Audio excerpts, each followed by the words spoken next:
जय गुरुदेव। जय गुरुदेव डायरी से गतांक से आगे। जय गुरुदेव ने कदम चलाई। बड़े शहर में स्त्रियां ही गिरने का कारण।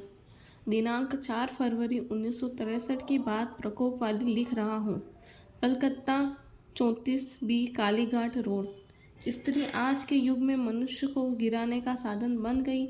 जब स्त्री आज़ाद हुई तभी से अनेक प्रकार के विकार आ गए और पूर्ण रूप से स्त्री का पतन हुआ। अब मनुष्य अपने पतन का एक साधन बन गया और आदमी इतना गिरा कि अब वहाँ से खुद उठ नहीं सकता है जब तक कि महापुरुषों की दया न हो। कलकत्ता न्यू मार्केट के अंदर जाकर यदि अच्छा अभ्यासी हो और वहाँ के जितने दृश्य स्त्रियों के और सामानों के हैं, फौरन देखते ही साधक के ऊपर नशा चढ़ जाता है और मन साधक को तुरंत धर पकड़ता है और उसकी साधना जहन्नुम में चली जाती है। यदि साधक अंदर में उस मार्केट में पहुंच गया जो स्वर्ग और बैकुंठ तथा शक्ति लोक में है, तब भी माया उठाकर पटक देगी। केवल ब्रह्म सृष्टि में पहुंचकर न्यू मार्केट कलकत्ते में नहीं गिरेगा। कुछ होटल या रेस्टोरेंट है जहाँ की बेपर्द लड़कियाँ नाचती हैं और आदमी ना समझ होकर काम अंग में कूद पड़ता है। अंडा, मांस, शराब, मछली, कछुआ खाते हैं कि नित्य काम अंग ताज़ा रहे और हम गिरे रहें, क्षणिक रस लेते रहें। बीमारी का मुख्य कारण 40 बूंद खून का 1 बूंद वीर्य बनता है और एक बार वीर्य 40 दिन में होता है। कितना बूंद उनकी हड्डियों से वीर्य निकल जाता है। हड्डियों से जब तक ताकत खींच जाती है, गर्म वस्तुएं खाकर जैसे शराब, मांस, मछली, अंडा, यह खून को गर्म करते हैं।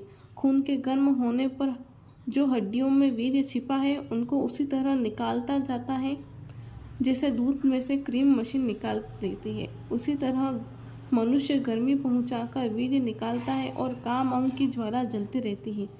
फल अंतिम यह है कि टीबी, तपेदिक बीमारी, असाध्य रोग स्त्री पुरुष में फैल जाता है।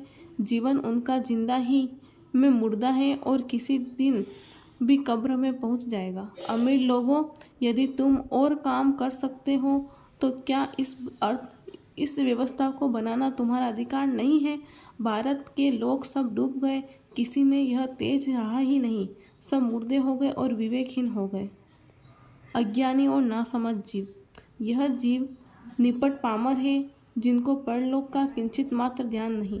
वह तो बहुत दुख उठावेंगे। संसार के भोग विलासों में किस कदर लिप्त हैं कि इस तरह के दुख का उन्हें ख्याल ही नहीं है कि कितना आगे दंड भोगना पड़ेगा। उनको कोई नहीं समझा सकता है। दूसरे किस्म के वे जीव हैं जो पत्थर, पानी, पूजा, जप, तप, दान, पुण्य, पेड़ और पशुओं को पूजते हैं। ग्रंथ की टेक में कोई निशान झंडे का रखते हैं, समाध वगैरह को पूजते हैं या तीर्थ यात्रा का देशाटन करते हैं। उसी किस्म की और भी बहुत सी पूजा देवताओं की है, उनको करते हैं। इसी को उन्होंने परमार्थ समझा है। यह जीव जड़ बुद्धि के हैं कि अपने स्वार्थ के लिए जड़ वस्तुओं को मांगने हेतु जड़ वस्तु को पूजते और उन्हीं में उनका भाव रम रहा है। परमार्थ के नाम पर सिर्फ यही जड़ क्रिया करते हैं जो कि परमार्थ से लाखों कोस दूर है। सत्संगियों को आदेश, बड़े ध्यान से सुनो। भारतवर्ष में सभी प्रकार के लोग रहते हैं और सभी संस्थाएं, संप्रदाय, मत वाले ये कहते हैं कि जीवों पर दया करो, हिंसा मत करो। संत मत तो इस मामले में बहुत कट्टर है। वह कहता है कि किसी भी जीव की हिंसा मत करो, सब जीवों पर दया करो। बाबा जय गुरुदेव। उपदेशों की संस्कृति का समय अब नहीं रहा। जय गुरुदेव।